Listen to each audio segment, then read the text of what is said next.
ఈ రాష్ట్రం ఒకరి బలిదానం మీద జరిగింది. త్యాగాలు లేకుండా ఏమీ జరగదు. ఒకళ్ళు ఆయన తల్లి మన భార్య బిడ్డను పోగొట్టుకొని ఎందుకు చేయాల్సి వచ్చింది అంటే మనందరి కోసం చేసిన వ్యక్తి. తనను దాటి ఆలోచించేవాడు. తన కుటుంబం కాదు, ఇది నా కుటుంబం అని జగమంతా తన కుటుంబం అనుకున్న మహానుభావుడే. తనను దాటి ఆలోచిస్తేనే మహానాయకుడు అవుతాడు. తన కుటుంబాన్ని దాటి, తన పరిసరాల్ని దాటి, తనది అని దాటి వచ్చినవాడు మహానాయకుడు అవుతాడు.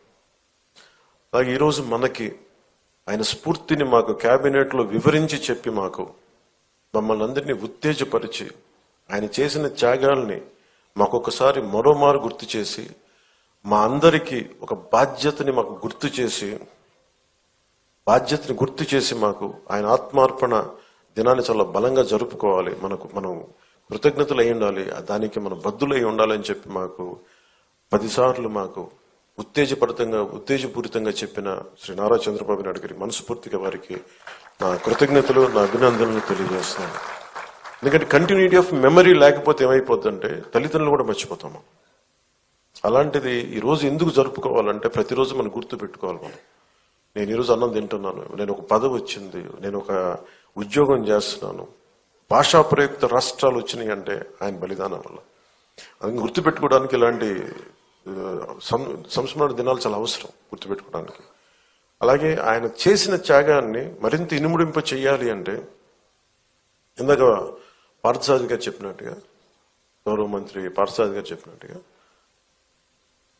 గౌరవ ముఖ్యమంత్రి శ్రీ నారా చంద్రబాబు నాయుడు గారి నాయకత్వంలో విజన్ 2047 ఆవిష్కరించారు పుస్తకాన్ని. ఎలా ఉండాలి విజన్ అనేది. ఆయన ఒక పుట్టి శ్రీరాములు గారు ఒక కలగన్నారు, ఆంధ్రులకి ఒక ప్రత్యేక రాష్ట్రం కావాలని.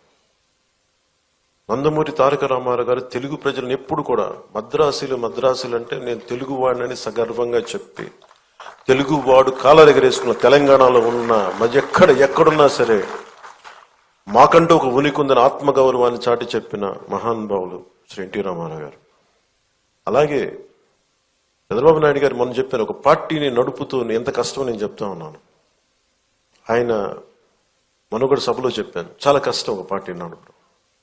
ఒక 5 కోట్ల మంది, ఇన్ని కోట్ల మంది ప్రజల తాలూకు జీవితాన్ని నిర్దేశించే పాలసీలు తీసుకురావడం చాలా కష్టం, కంకణబద్దులై ముందుకు తీసుకెళ్ళడం కష్టం. అలాంటిది 2047కి ఎలా ఉండాలి రాష్ట్రం, అదొక డాక్యుమెంట్, అది ఒక దిశానిర్దేశం చేస్తుంది. ఇలాంటి అవకాశాలు ఉన్నాయి, ఎంత పెట్టుబడి పెట్టబోతున్నాం, లేదంటే మనం నేచర్ ఫార్మింగ్ ప్రకృతి వ్యవసాయం చేస్తున్నాం, లేదంటే ఇన్ని ఉద్యోగాలు కల్పించబోతున్నాం, లేదంటే ఇలాంటి మన టూరిజంలో ఇలాంటి ఆలోచనలు ఉన్నాయి. ఇవన్నీ ఏం చెప్తున్నాయి అంటే ఎవరైనా అందిపుచ్చుకోవచ్చు అని. దీనికి ఒక కులం లేదు, ఒక మతం లేదు, ఒక ప్రాంతం లేదు. ఏ జిల్లాలైనా సరే, మనకున్న 26 జిల్లాల్లో కూడా కులానికి, మతానికి, ప్రాంతం లేకుండా ఎవరి సమర్థత ప్రతినిధి మీరు పెంపొందించుకుంటే ఈ అభివృద్ధిలో భాగస్వామ్యం కావచ్చని చెప్పేది డాక్యుమెంట్. దాన్ని ఎవరు విమర్శిస్తున్నారని ఎవరన్నా నాకు అనుకుంటే ఇలాగే విమర్శించారు ఆయన.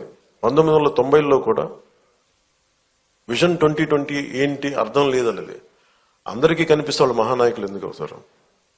ఆయనకి కనిపించింది రాళ్లలో రప్పలో ఒక మహానగరాన్ని సైబరాబాద్ వచ్చింది. దానిలో కొన్ని లక్షల మంది మన రాష్ట్ర విభజనకి సర్ప్లస్ బడ్జెట్ వచ్చేంత స్థాయికి ఒక క్యాపిటల్ పట్టుకెళ్ళింది.